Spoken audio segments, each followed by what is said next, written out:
ইংরেজ লেখক James Hilton তার বিখ্যাত উপন্যাস লস্ট হরাইজনে তিব্বতের পাহাড়ে লাস্ট শাংগ্রিলা নামে এক রাজ্যের গল্প শুনিয়েছিলেন। শাংগ্রিলা অর্থ স্বর্গ। অনেকের মতে সেই লাস্ট শাংগ্রিলা হলো ভুটান। উপত্যকা বেয়ে নেমে আসা আঁকাবাঁকা পথ, গভীর অরণ্য ভেদ করে বয়ে চলা নদী, আদিম বনবিথিকার দুই পাশে জেগে ওঠা গ্রাম, হিমালয়ে ধোয়া শুভ্র তুষারে ঢাকা শৃঙ্গের দেশ ভুটান বিশ্বের সবচেয়ে সুন্দর দেশগুলির একটি। থান্ডার ড্রাগনের দেশ ভুটান ভ্রমণ পিপাসুদের কাছে স্বপ্নের দেশ। প্রাকৃতিক সৌন্দর্য তো বটেই, টাইগার নেস্ট মনাস্ট্রি পুনাখা পর্যটকদের কাছে অতি প্রিয়। সুন্দর পাহাড় আর পরিপাটি জনবসতি দেখেই মন ভরে যাবে যে কারো। প্রাকৃতিক সৌন্দর্য, সংস্কৃতি এবং বৈচিত্র্যময় জীবনযাপনের সুনিপুণ মিথস্ক্রিয়া দেখতে প্রতি বছর সারা বিশ্ব থেকে প্রচুর পর্যটক দেশটিতে ঘুরতে যান। ভুটানের রূপে পর্যটককে টানলেও অনেকেই পিছিয়ে যেতেন খরচের ভয়ে। এখানে ঘুরতে গেলে প্রতিদিন সরকারকে দিতে হয় $100, যা আগে ছিল $200। এমন খরচের জন্য অনেকের জন্যই ভুটান ভ্রমণ বেশ কঠিন হয়ে উঠেছিল। ব্যয় বেড়ে যাওয়ায় ভুটানে বাংলাদেশি পর্যটকদের সংখ্যাও কমে এসেছিল।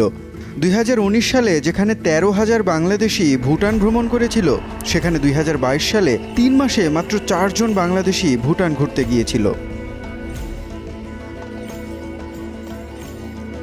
ভুটান সরকার এবার তাদের ভ্রমণ নীতি সংশোধন করেছে।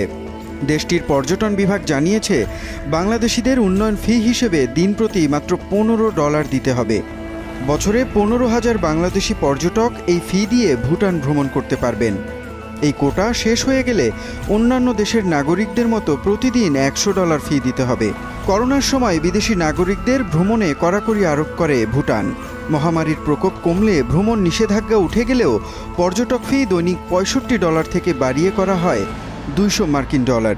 যদিও ভারতীয়দের ক্ষেত্রে তা ছিল $15। দেশটির পক্ষ থেকে বলা হয়, টেকসই উন্নয়ন ফি বাবদ নেয়া এই অর্থ পর্যটকদের মাধ্যমে অতিরিক্ত কার্বন নিঃসরণ কমাতে ব্যবহার করে ভুটান।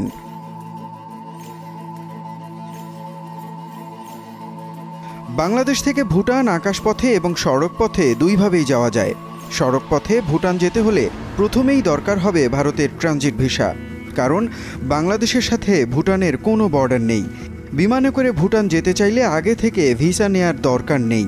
বাংলাদেশিদের ভুটানে অন অ্যারাইভাল ভিসা দেওয়া হয়। সেপ্টেম্বর থেকে নভেম্বর এই 3 মাস ভুটানে বেড়ানোর জন্য সবথেকে ভালো সময়, কারণ তখন আবহাওয়া খুব ভালো থাকে।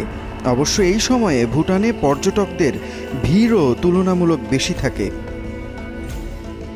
মুনিম রাব্বি, যমুনা নিউজ।